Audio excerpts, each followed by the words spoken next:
Welcome to Karen and welcome to David. Thanks for joining us. And all the regulars.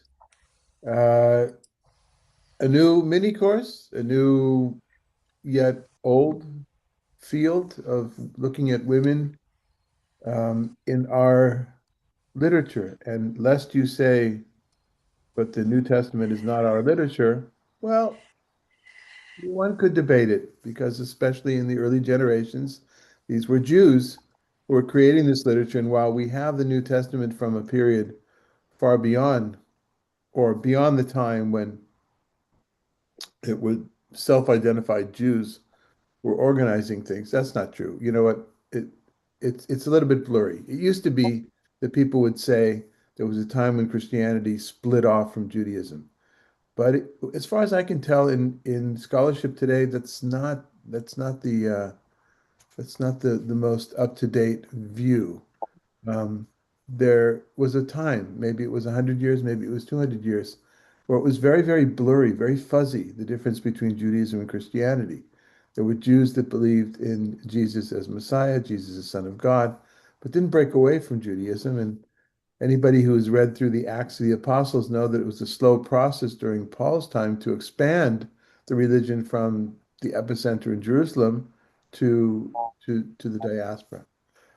So this is interesting stuff. I am still a novice. Please don't understand the fact that that I'm doing this at all is at the request of Rabbi Marsha, who knows that I've been studying and teaching, co-teaching New Testament texts over the last 5, 6 years, mostly with now a friend, colleague, Reverend Dr. Stephen Kinney, who lives uh, in Fredericksburg, Hill Country, Texas.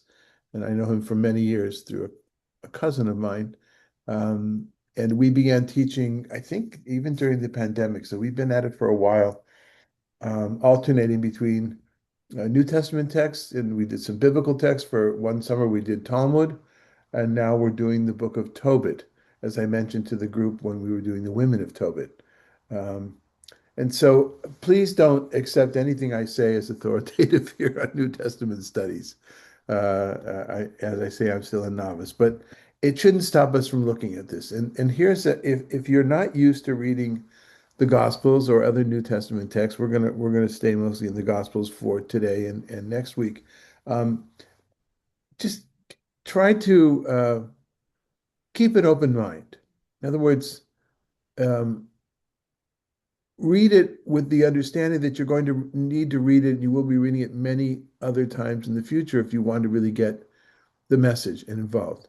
Now, I do have kind of a rule that when we go deep into these texts, it is better if there is a Christian scholar or learner on hand to give their own impression, especially when it comes to difficult texts and what those texts might mean to us. The texts today are not of the difficult kind when it comes to Jewish-Christian relationships. A little bit, but not really. Not the difficult texts like the Passion narrative or the text in Revelation that uses the term synagogue of Satan, synagogues of Satan. There are some very difficult texts, and those are important for us to study together with Christians and to exchange our views. Um, you will see a lot of hints and reflections of Hebrew, of TaNaKh texts. That is intentional on behalf of the writers. The question, of course, is do you see them as fulfillment of biblical text, as many Christians do, or do you see them as utilizing earlier Hebrew biblical texts in order to be part of that conversation? Now, I know people usually jump and say, in order to get us to missionize, in order to convince us, and maybe there's some of that in different places, but first and foremost, from a literary point of view, I think it's in order to be part of the conversation. They wanted these texts here are an attempt to speak Jewish to Jewish people. That's at least my view. That's the way. That's how I'm going about this, and I'm affected by various scholars. If any of you, or we're going to do this for 3 or 4 times. I have jury duty coming up. The question is whether I get taken or not. But at some point, not now, I'm happy to talk about how I go about what's my methodology. What are the books that I use, books like this. This is not great, but this is an easy one. And if you're going to buy just one book on the topic, this is a good one to have. Um, uh, Unless you don't think it's an important topic. But of course, if you're here today, you think it's an important topic, right? Okay.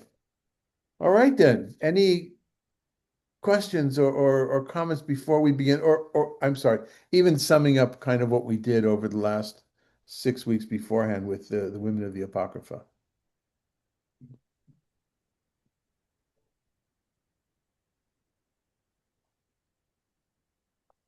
Okay, then. Yeah, Ria, did you want to say something? Yeah, that the women that we studied and looked at the stories about them were the whole thing did not evoke sympathy from me as a reader, Sympathy, and sympathy sympathy to the for women or to the authors? to the women, and because it was so lopsided, and it could be my 21st century mind. Or did the readers at that time, in the beginning of reading this and taking it seriously, uh, do you have any commentaries about um, what we read, and so you can get some kind of a sense of what they felt about it? Do I So make myself clear? it's just like if it was biblical text, will we look and see what one of the rabbis wrote in the second century? Well, or even yes, because that's the only thing that we have available from that. Yeah. Yeah, Yeah, we don't have a body of midrash that I know of that relates that expands upon that text as it is biblical. That's a really interesting, really good question. I'd never thought of it that way before. Um, yeah. As in that would be an historian's look at yeah, it. and we Yeah, would be looking in Alexandria, Egypt, right? We'd be looking at Greek texts that might be commentaries, but I don't even know. An interesting question is, for what point do commentaries develop on earlier texts, as opposed to the text itself being reshaped? Not that you can't reshape a text afterwards, but at some point, though, we in the Jewish tradition, we got used to commentaries.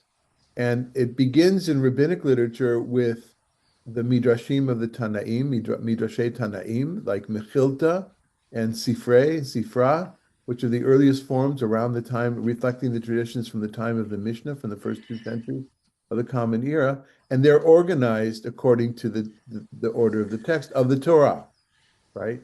We don't get some of these other midrashim until a few centuries later.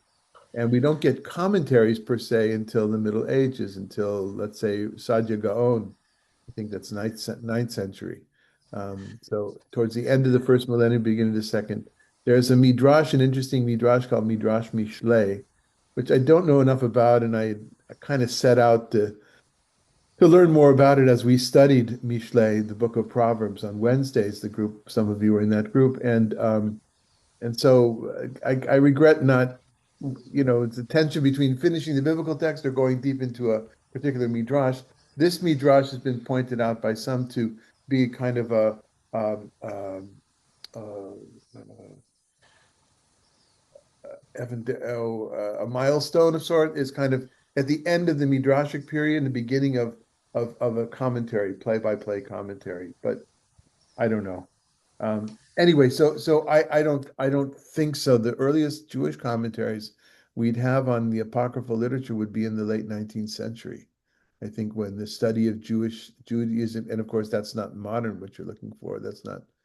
Um, but let me ask you this way, Ria. I mean, the idea that a woman would become an assassin in such a successful way, and at the same time to keep her high degree of piety.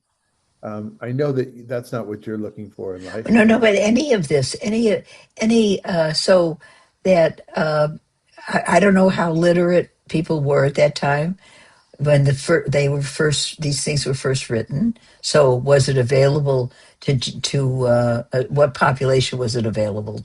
And then What was it? What was the feeling of somebody reading it as this is ridiculous? This would never happen, or yes, I know of these that what was what's going on in their community, and they can see certain reactions of women, and what we think women's role was maybe wasn't the way the way we think, and from what we read, and it's complicated. Okay. So the first step in all of this complication is to look at the material. We agree on Right? that, right? First of all, we Yes. have to become literate before we can jump to the graduate level seminar on women's critique of whatever it might be, right? We've got to become literate. And that's one of the challenges with a lot of this stuff that very often things get in our way of becoming literate because I don't want to deal with that. I don't like what I hear. The common comment in Bible study groups is, I have a problem with this, right? Uh, People will say. So that's a very my ask is that we open ourselves. Let's let's come and meet the text where the text is given. It's the text is the way I'm presenting it to you with a particular translation and my own comments, but still, let's become literate, and that's a great segue for this. Even though there might be some things here that bother us because we as I don't know if we're all, I don't know, Karen and David, what your backgrounds are, but and Corrine, I know a little bit about your background, but the rest of us were well, Megan, also you came up. I mean, people, there's a varied background here, but many of us who grew up in the Jewish tradition, we have an aversion to New Testament texts. yeah, yeah, Uh, it's kind of deep grain, and so let's see where this takes us. We're going to cover two kind of stories that overlap today. I'm going to ask that we kind of skip. We don't take the second story seriously because we're going to come back to that in next week or the week after. But let's take a look now at um, at the story of the mother of John. Now, this is John the Baptist, not the same as the Gospel according to John. John the Baptist, his name in Hebrew, anybody? What is John in Hebrew? Jonathan? Almost, Yochanan. Yochanan. So the difference, Yonatan would be God gave, and Yochanan, Yehochanan, is God will be merciful, or God will have mercy. Hanan.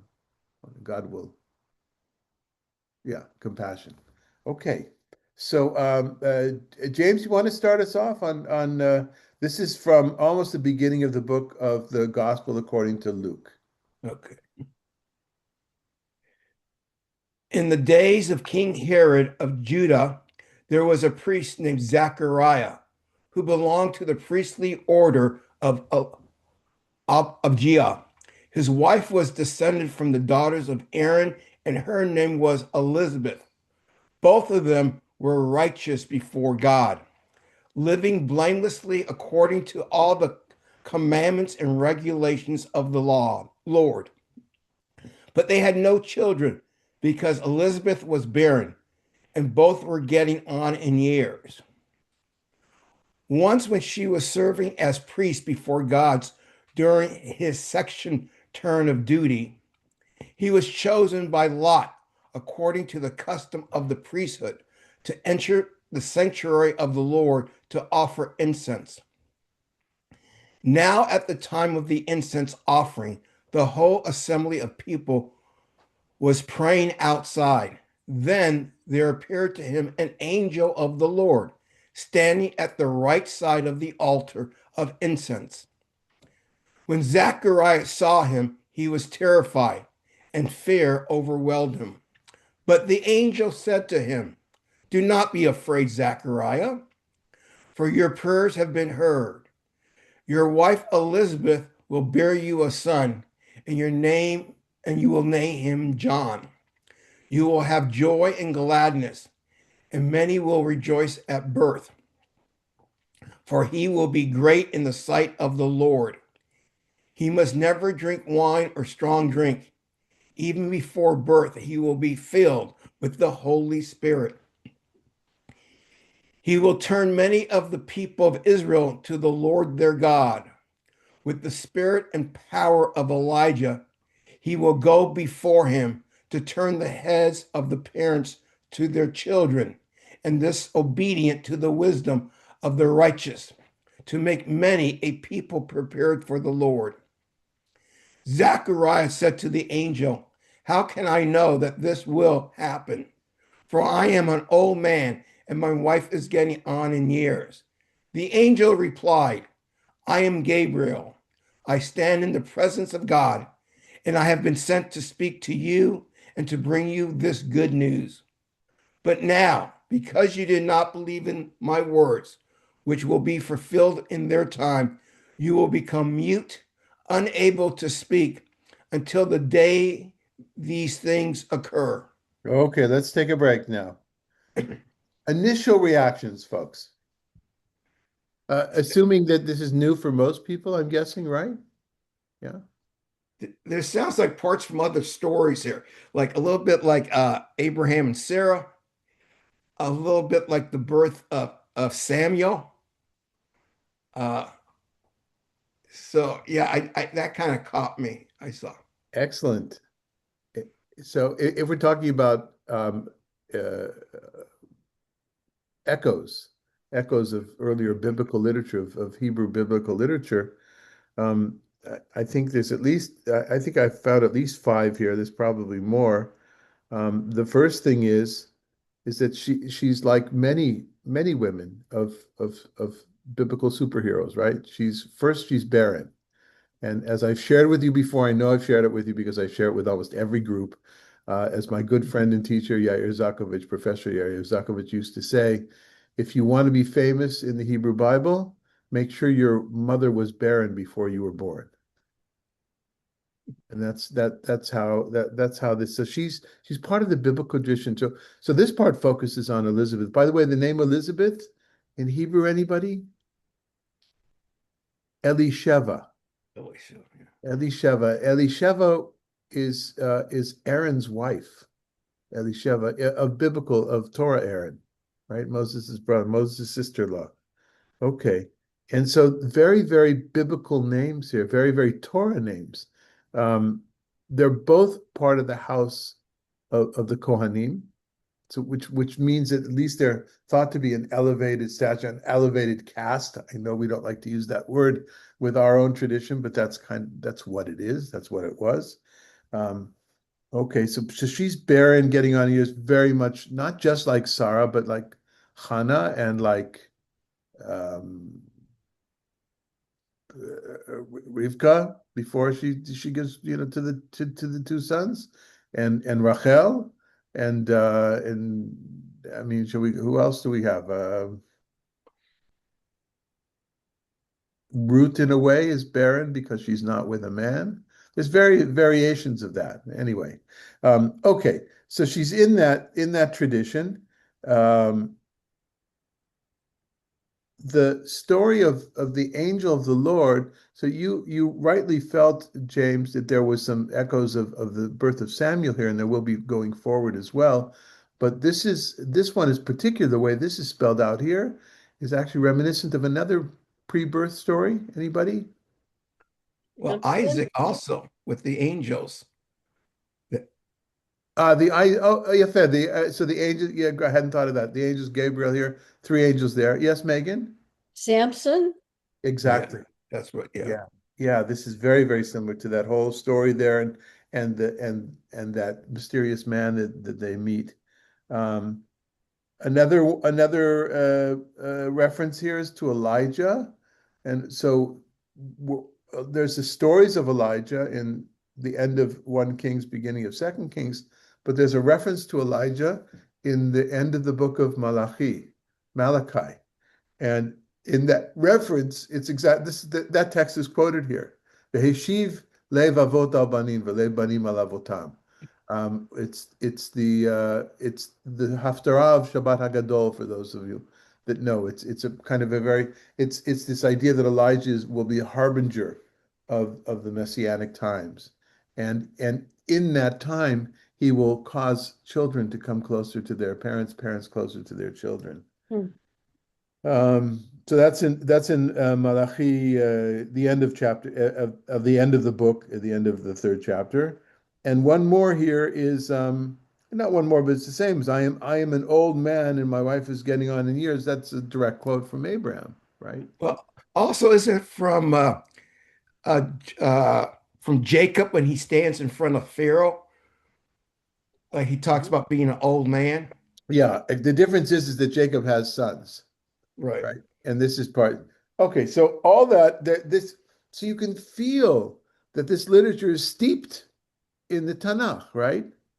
I was studying this once, I don't know, last year with somebody who wasn't used to our group and came in one time. Said, "Well, they're just doing that to get Jews to believe it, right?" That's oversimplifying. That's how it's used afterwards, perhaps, but that's an oversimplification. Um, Also, the last part where he says that you don't believe in my words. It sounds a little bit like when Moses strikes right? the water and he gets punished for it, Yeah, instead yeah. of Interesting. But why the punishment of being mute? I'm not sure. It's going to come up in the story later on, so it's an important feature of the development of the plot. That's sometimes that's what it's for as well, right? Um, and then what other text that we're not necessarily aware of is this drawing from?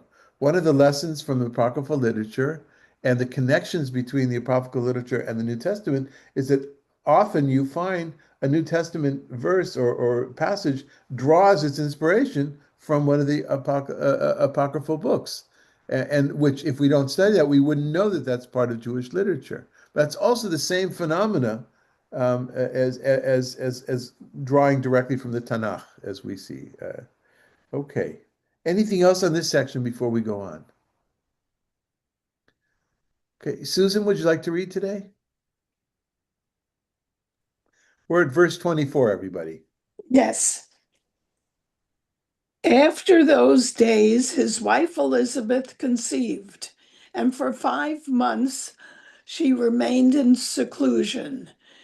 She said, "This is what the Lord has done for me in this time, when he looked favorably on me and took away the disgrace I have endured among my people." In the 6th month, the angel Gabriel was sent by God to a town in Galilee called Nazareth, to a virgin engaged to a man whose name was Joseph, of the house of David. The virgin's name was Mary, and he came to her and said, "Greetings, favored one, the Lord is with you." But she was much perplexed by his words and pondered what sort of greeting this might be. The angel said to her, "Do not be afraid, Mary, for you have found favor with God. And now you will conceive in your womb and bear a son, and you will name him Jesus. He will be great and will be called the Son of the Most High. And the Lord God will give to him the throne of his ancestor David. He will reign over the house of Jacob forever, and his kingdom there will be no end." Mary said to the angel, "How can this be, since I am a virgin?" The angel said to her, "The Holy Spirit will come upon you, and the power of the Most High will overshadow you. Therefore, the child to be born will be holy, and he will be called Son of God. And now your relative Elizabeth, in her old age, has conceived a son, and this is the 6th month for her who was said to be barren. For nothing will be impossible with God." Then Mary said, "Here am I, the servant of the Lord. Let it be with me according to your word."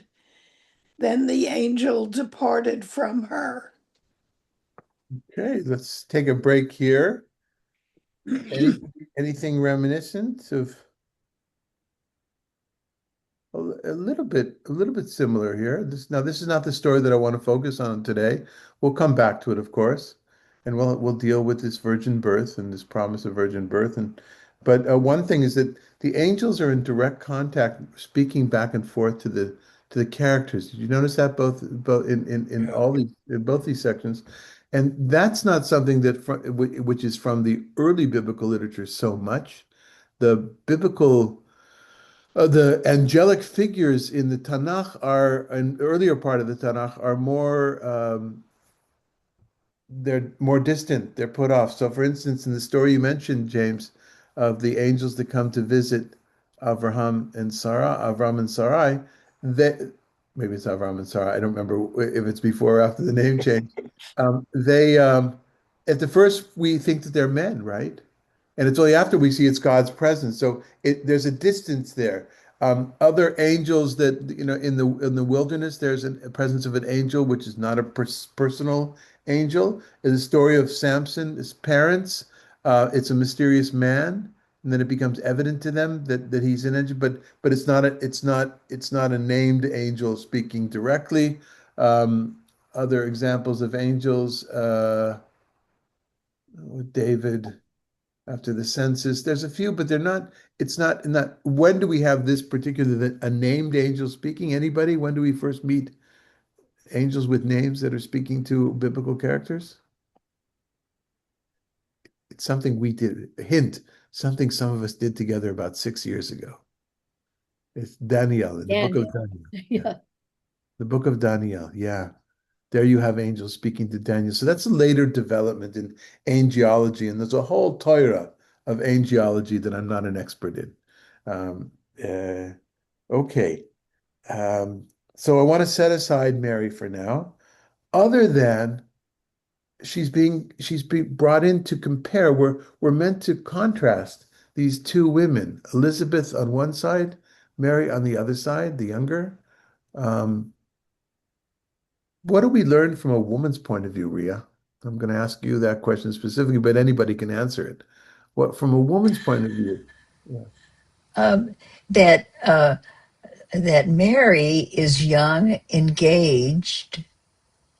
I'm imagining a teenager actually, Mhm. and um, to keep her in the realm of purity. And then Elizabeth, though, being a married woman, I mean, this is the viewpoint uh, that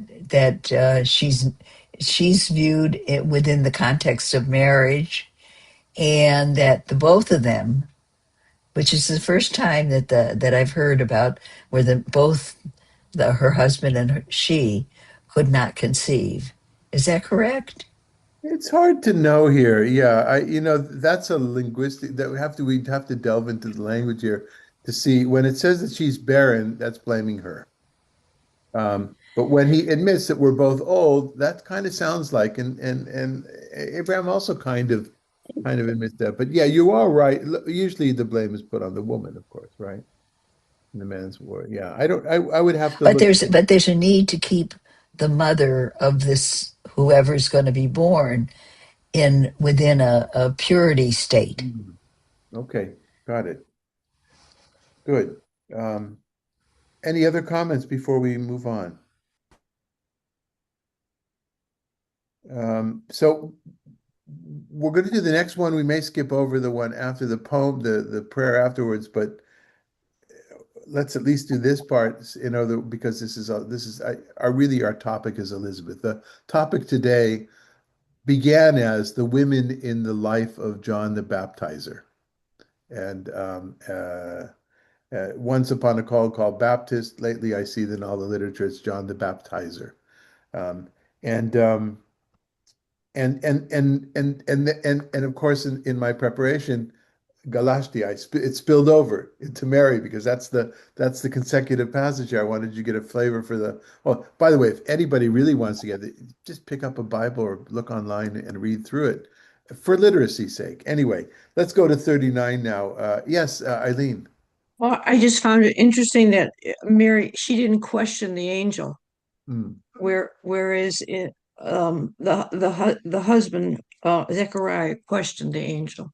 Right. So maybe there's something to see there in the feminist way. In other words, the woman knows. Although Sarah questions the angels, she laughs, or she questions God, God's self. But in this case, the way it's here is that the women are accepting of this, and it's the man.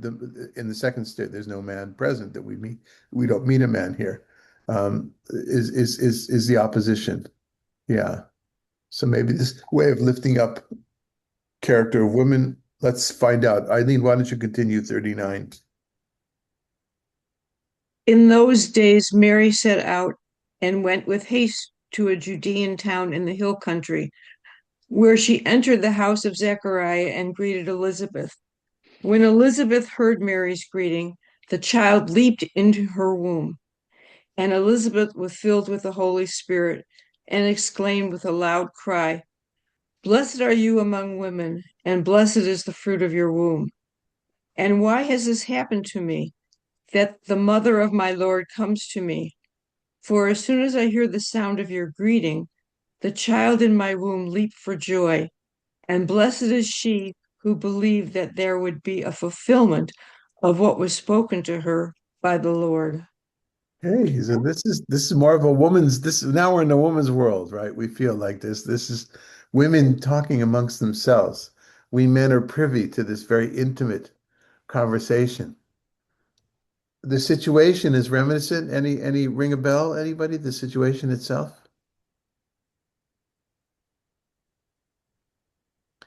I see here an echo, but an echo with an opposite effect, an echo of Rivka, Vahi Tomim Bevitna, and behold, there were twins in her womb, and Vihi Trotetsu Habanim Bikirba, and they were running around in her stomach. Literally, they were running around in her belly, and this is the opposite of that.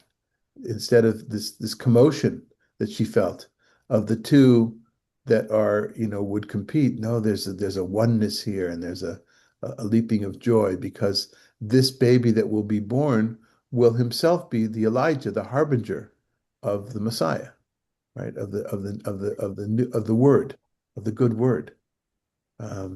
So yeah, anything else on this section?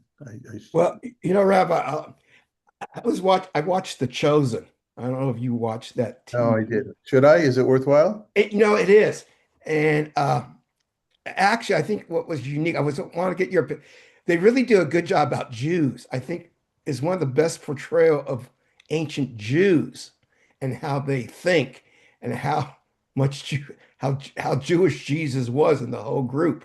Uh, but it is worth watching. And I remember when they talked about the Elizabeth and Mary, they actually didn't go into the story at birth, but then they later on in the series they did flashbacks Mm, of them of this scene. But yeah, it's worth watching. I okay. think, Okay. especially from a Thank you. Jewish point of view, Thank you. it's really unique. Yeah. Okay. But the two women I noticed, and they were very, very close. Mm, Mary and Elizabeth, they were portrayed. yeah. So we have this glimpse of to me it's just an intimacy that we men get to experience here. Ria. That while he was mentioning about the film, there was a series of lectures on my Jewish learning about Jesus the Jew, and the teacher or the lecturer went through the Gospels in looking at the view and the development of the concepts of the relationship between Jews and the followers of Jesus, who form then a separate community. Yeah. But in that period of time, and it's really good if you can get the what do you call it, recordings. And anyway, that's I just wanted to Thank you. put in that plug. Thank you. Thank you. Yeah, it's a topic that used to be considered to be controversial, right?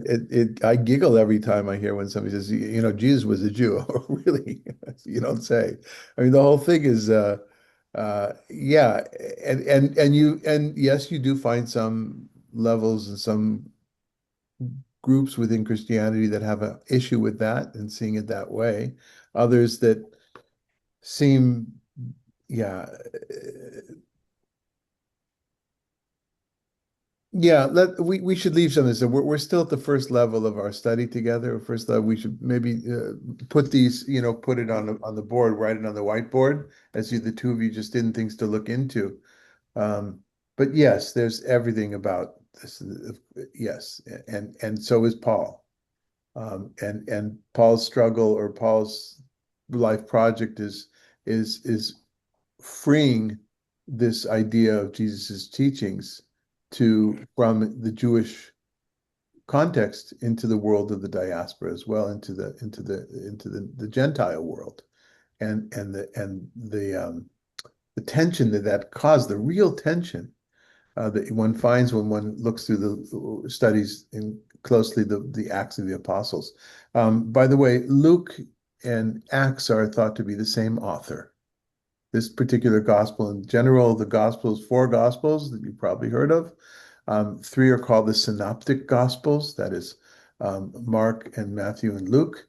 And they have a lot of the same material overlapping, but in different orders and difference in details. John is quite different, has some of the same material, but is created differently, is the later of the Gospels. When I taught together with Steve Kinney uh, over the last, it's what we did until, I forgot, until the fall. We were both using Bishop Spong's book on how the Gospel of John is not only a Jewish text, a purely Jewish text, but a myth a uh, a mystical Jewish text.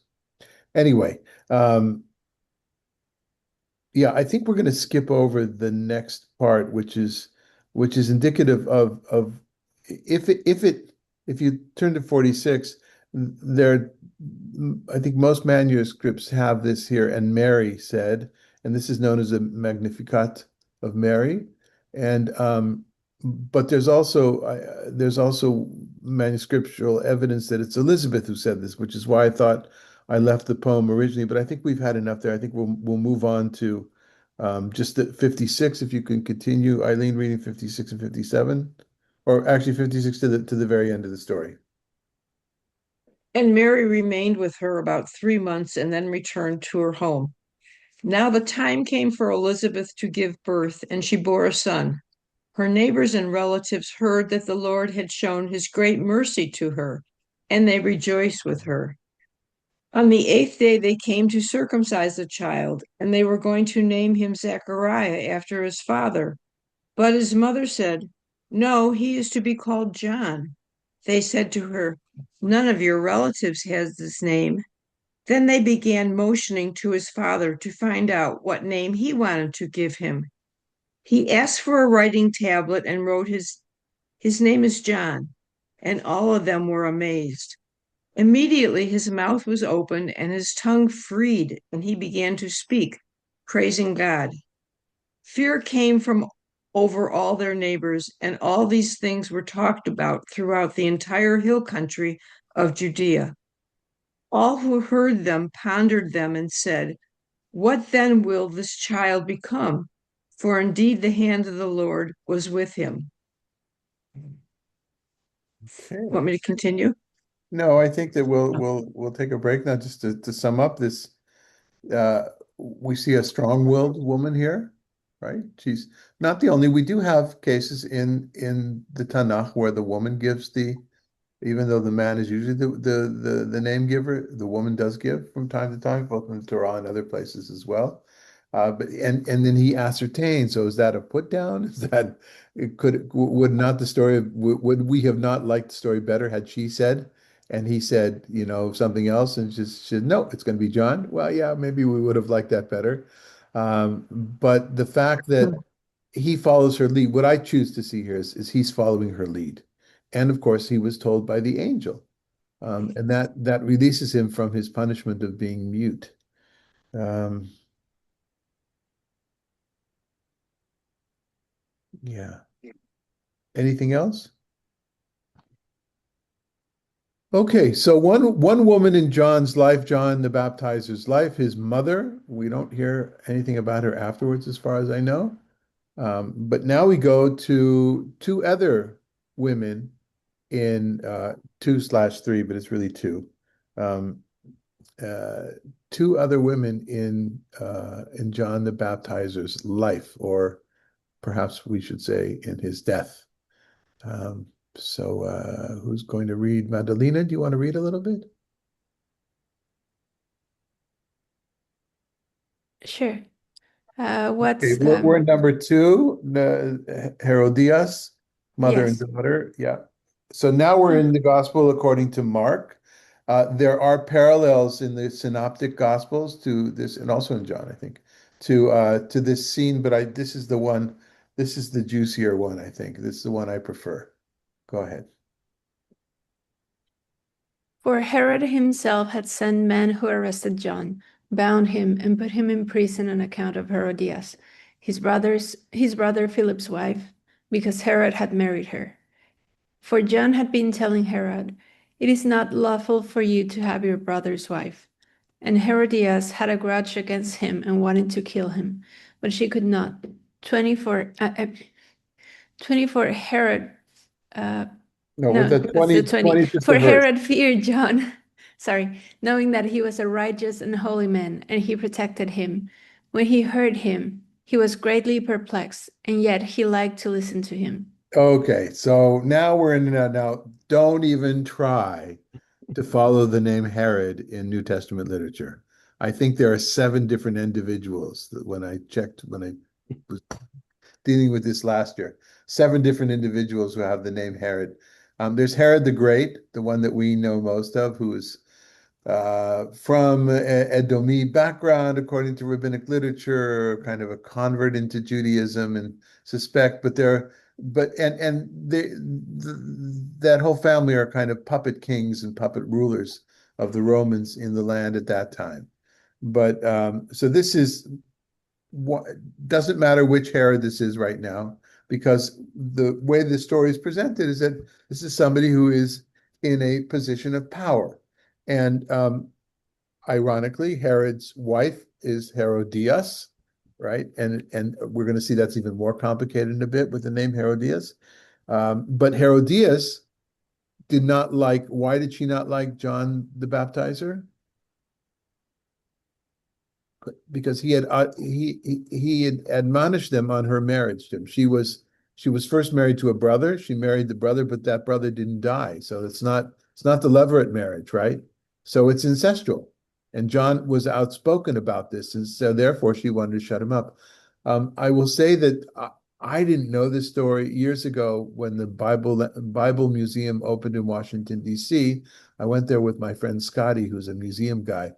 It just recently opened, and on the top floor there was some. It was really interesting the way things were presented, all sorts of things, and sometimes in a critical way. Even though it's the evangelical Baptist family, it's the Green family of Hobby Lobby that paid for that museum. It belongs to them. It's a private museum, and on the top floor, though, there were two things that were more informal education.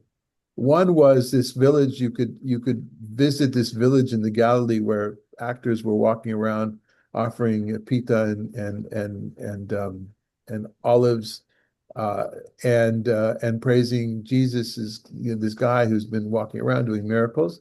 That was an interesting informal thing on the top floor. And the other thing was a movie theater. And this was the movie. The movie was about this story, like with a major movie. It was produced with like actors whose faces I recognized, just for them about this story. I said, of all the stories, this is the one you want to tell. Anyway, it begins with this kind of ickiness of an incestual relationship, and therefore she's got it out from him. On the other hand, he's criticized Herod, but he thinks he gives good sermons, right? Okay. So go ahead, Madalena. We're in verse 21.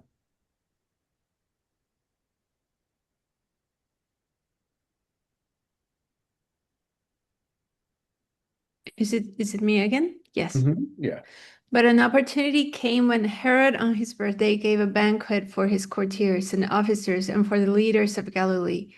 When his daughter Herodias came in and danced, she pleased Herod and his guests. And the king said to the girl, "Ask me for whatever you wish, and I will give it." And he swore to her, "Whatever you ask me, I will give you, even half of my kingdom." Okay, so now we have this birthday party. Some commentators say that birthday parties were frowned upon in the rabbinic circles and Jewish circles. Don't know if that's true. A birthday is not a particularly Jewish thing that people, it is today, but it wasn't traditionally. But in any case, you've got his daughter Herodias. So his wife is Herodias and his daughter is Herodias. And while that is possible that they have the same name, because in the Herod family, they all share the same names, um, as opposed to Yochanan, maybe that's part of the thing, Yochanan is a new name and not Zachariah. It's not from the family. But in any case, uh, others see this just as a textual error, a scribal error, and we'll see what her name is, which is a famous name. We'll see from a different text how we know what else her name could have been. Anyway, does this sound anything reminiscent here of biblical text?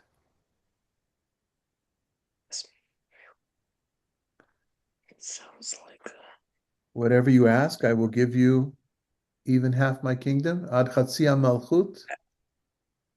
Esther. Esther, exactly, yeah. Hashverosh's words to Esther, yeah. And it's I think it's only in the no, maybe not. It might only be in the Mark text that this phrase is here. Could be in the other parallel text that it's not here, but yeah, yes, yeah, very much so. And I think that the purpose there is to say, oh, look at these two royal women in our history, right? One is this woman who was so modest that she acted the way she did under Hashverosh, and he said, "I'll give you half of the kingdom," and all she wanted was to save her people. And the other is this, what maybe I'm reading into it, but feels like this young this girl who's coming in to dance, which doesn't sound so good, right? It's not even his daughter, it's his stepdaughter. Because yeah, as we'll see afterwards, it's not his daughter, it's his stepdaughter, and she's dancing in front of men. Like, what is that about? And and what does she want? So she has the opportunity to ask for half the kingdom. Madalena, go ahead. Rabbi? She Yeah. So yes, go ahead. Yeah, I have going back to that line 23 and 22, where here it is, he's perplexed about John, but likes him. It's a little bit like David and Nathan, isn't Yeah, it? yeah. Where he knows the wrong that he's done, but they still hang out together. Kind of a love-hate relationship. The consciousness of Yeah, the good connection. Yeah, yeah. Go ahead, Madalena. We're 24. she went out and said to her mother, "What should I ask for?" She replied, "The head of John the Baptizer." Immediately she rushed back to the king and requested, "I want you to give me at once the head of John the Baptist on a platter." Okay, so here's the scene of intimacy. We had the scene beforehand in my juxtaposition of these texts, right? They don't happen in the same book together, but of this intimacy between two women. Here we have a different kind of intimacy between a daughter who's dancing and getting the men excited. Don't think I'm reading into that too much. And going to her mother, quick, mom, what should I ask for? Well, he's giving me the key. He's giving me a credit card. What should I buy? Right? What should I ask for? And of course, what happens? The mother sees a way for her to get a revenge, but what does the daughter do? She repeats it. Not exactly.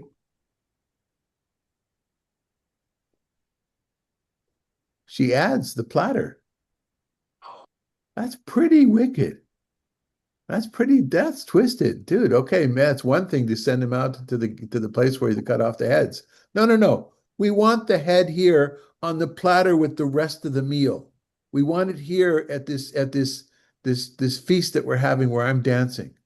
I mean, she's a sick one. This is and yet so this is the intimacy of this particular woman's conversation.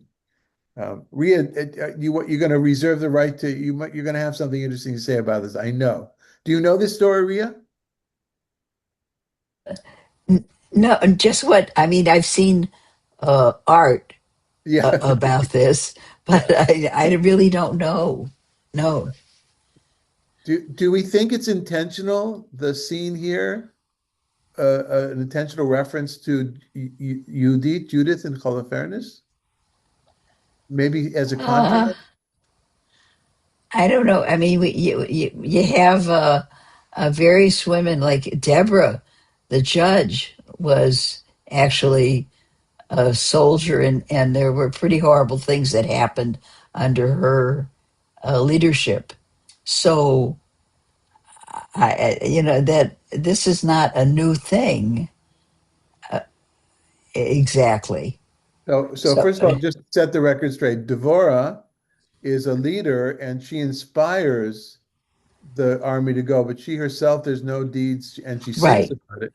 But the case that you're referring to, of course, is Yael and Sisra, where she shoves a tent stake into his head. And yes, that is that's the harbinger of Judith. But here the idea that the head is taken, the head is cut off and the head is displayed. It's maybe because we just did it a few weeks ago. It's in on my mind. And I guess this would be maybe an example of in the same way we're familiar with many of the references to the Torah stories or to the Samson stories where it's for sure, right? Perhaps this is a reference to something else that the people that were reading this and hearing this were familiar with, which is the Judith story. Perhaps. There's no way to prove that. Well, also, I think it also shows, there was this whole thing at this time with the Romans, how much they hated the Romans and how bad the Romans were. Uh, and that might be kind of just to show you the evilness of the Romans themselves, their view of the Romans. Except for the Herod and family, they're not exactly Romans. Right, but they're all connected. They're Kind of assimilated Jews in the Jews, Roman. Yeah, right. yeah, yes, yes, yeah, very So much there's, so. I think there's a lot of the thing with the Rome issue goes on here. Yeah, they're corrupt. They're yeah, yeah, morally unsound. So, Madalena, please go ahead. 26. The king was deeply grieved, yet out of regard for his oaths and for the guests, he did not want to refuse her. Immediately the king sent a soldier of the guard with orders to bring John's head. He went and beheaded him in the prison, brought his head on a platter, and gave it to the girl. Then the girl gave it to her mother. When his disciples heard about it, they came and took his body and laid it in a tomb. Hey, and there's a lot of traditions about different body parts of John that are venerated in Christian circles that one can find material, but that's not in the text here. As in other words, they did with it sounds like they went without the head. Sounds like they buried him without his head. Um, and just to connect this with Salome, which is a name that you hear more often, is Megan just want to read number 3 for us? This is from Josephus. But Herodias, their sister, here's another one, was married to Herod Philip, the son of Herod the Great, who was born of Mariamne, the daughter of Simon the high priest, who had a daughter, Salome, after whose birth Herodias took upon her to confound the laws of the country and divorced herself from her husband while he was alive, and was married to Herod Antipas, her husband's brother by the father's side. He was tetrarch of Galilee, but her daughter Salome was married to Philip, the son of Herod, and the tetrarch of Trachonitis. And as he died childless, Aristobulus, the son of Herod, the brother of Agrippa, married her. They had 3 sons, Herod, Agrippa, and Aristobulus. And that was the posterity of Phasaelus and Salamsio, huh? Okay. But I think we get Josephus's point here, right? Yeah, These people were incestuous. yeah. Yeah. We don't even And know whose brother and maybe whose sister. that's the background of, and so Salome here is the name of the daughter, and not Herodias. But who knows? It's not really so important. What's important is that John has these two women in his life that starts him off before birth. Um, I think text presents as two loving women, both his mother and Mary, why juxtaposed, and then these two horrible women that are at his end. Um, so I think that we and not. I think we won't be doing this fourth. I once I was doing this, and then I came up to the question of the Samaritan woman, which is a famous story. We're not going to do it in this course, but I've given it to you here to read on your own. Interesting as well. Interesting how a woman comes in, has an interaction with Jesus. And this is while anyway. It seems so different to me, the stories of Judith and the head and the beheading of women and the stake. Yeah. It was done in war, and they were brave enough to try to save the people, whereas these stories are revenge, and which Yeah. I don't know the New Testament too well, but I know it, but it's supposed to be love and compassion, and this is sort of So creepy. Yeah. so let's not oversimplify, New Testament versus Old Testament, right? Right. Yeah, that's not what you're doing, but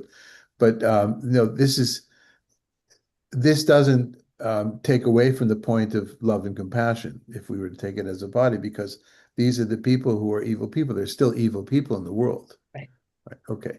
And I would say, yes, of course they're different. And I would say, to my mind, it's an intentional comparison to show the contrast.